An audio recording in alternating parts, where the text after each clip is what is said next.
Has it been a struggle for you to get healthy and fit? Maybe it's important to you, but you kind of struggle with where to prioritize it with your spiritual life and relationship with God. Many of us separate out faith from our fitness and health, forgetting that God cares about every aspect of our well-being.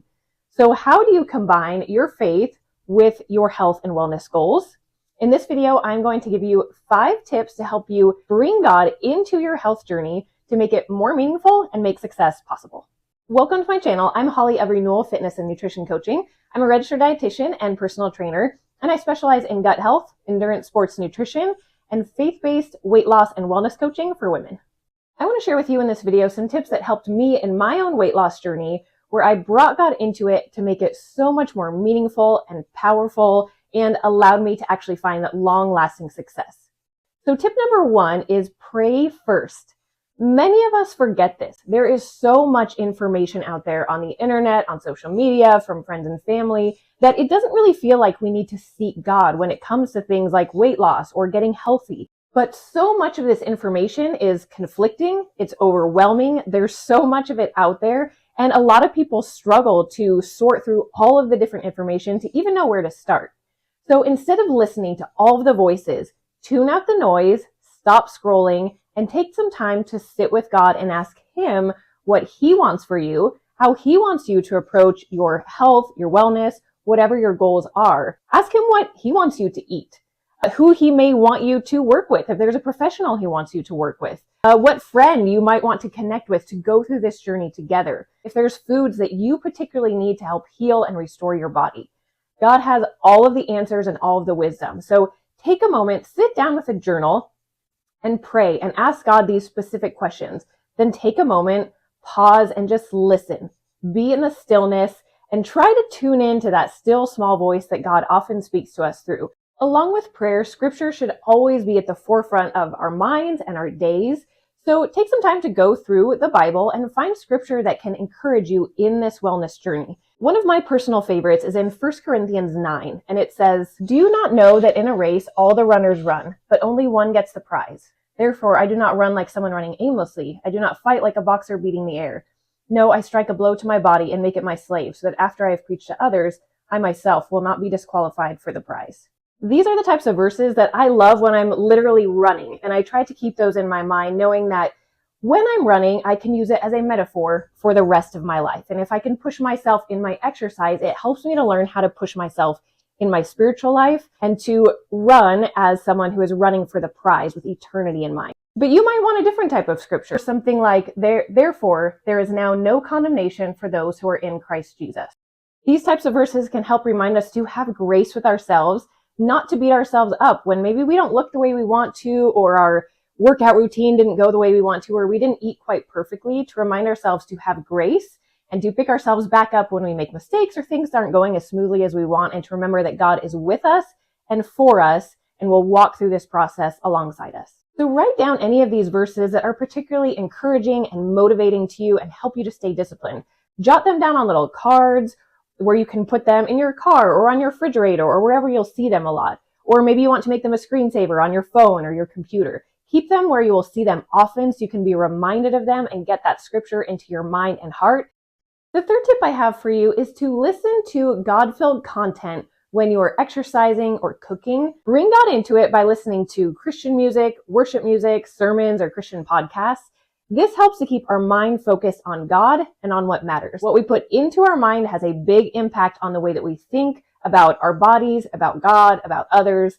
So make this time a bit more sacred, a bit more meaningful by bringing God into it and letting it be a time of worship and learning and engaging with God. The fourth tip is to eat God-made foods. The foods that we eat and our relationship with food can be a way that we honor God with our bodies. We know that our bodies are temples of the Holy Spirit, so what we put into them matters. The food that we eat can either contribute to our healing and good mental health and good energy and the ability to serve others because we feel good, or it can contribute to illness and sickness and disease and feeling poorly and feeling depressed and feeling more stressed. Food truly is medicine, and it is true that you are what you eat. So then what do I mean when I say eat God-made foods? Well, think about what has been on the earth created by God since the beginning of time, that is natural and either grows out of the ground or comes from a tree.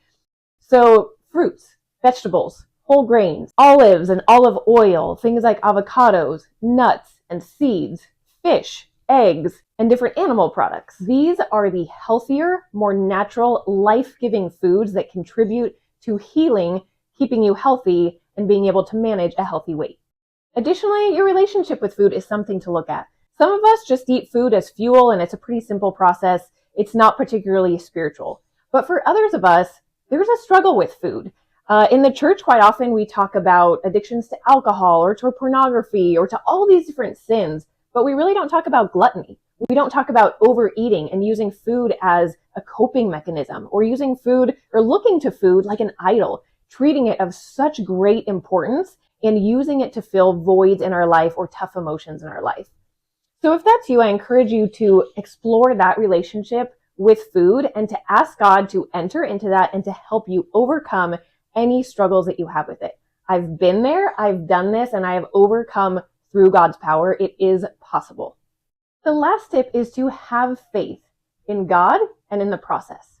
So a lot of us, when it comes to our relationship with God, we're pretty good about praying for things that we want to see in our lives, that we want to see in other people's lives, even in the world. We will pray consistently for things to come, trusting that God is listening and that He is working on our behalf, even if we can't see it.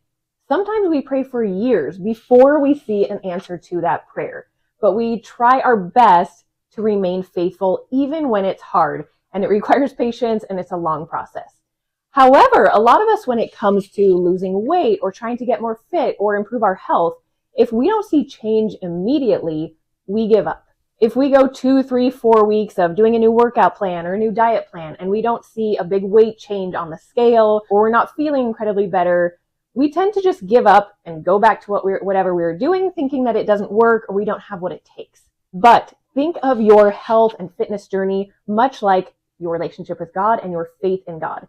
Sometimes it takes a long time to really see progress and change in our bodies and in our health.